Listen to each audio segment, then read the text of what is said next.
ऋत्विक रोशन आणि दीपिका पदुकोण यांचा फायटर हा सिनेमा सिनेमागृहात प्रदर्शित झालाय. घोषणा झाल्यापासून प्रेक्षक या सिनेमाची प्रतीक्षा करत होते. अखेर आता हा सिनेमा प्रेक्षकांच्या भेटीला आलाय.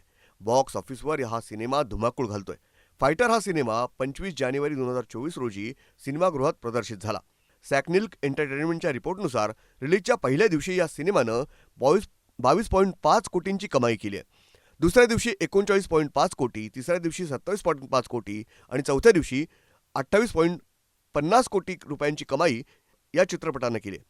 एकंदरीत रिलीजच्या 4च दिवसात 118 कोटी रुपयांचा गल्ला या चित्रपटानं जमवलाय.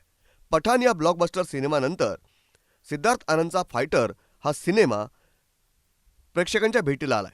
फायटर हा भारताचा पहिला एरियल ॲक्शनपट आहे. हा सिनेमा सिने प्रेक्षकांच्या पसंतीला उतरलाय. वीकेंडला या सिनेमानं चांगलाच गल्ला जमवलाय. देशभरात हा सिनेमा 4300 स्क्रीन्सवर रिलीज झालाय. ब्युरो रिपोर्ट, न्यूज डेस्क, महानगराची लाईफलाईन, मेट्रो न्यूज, मुंबई.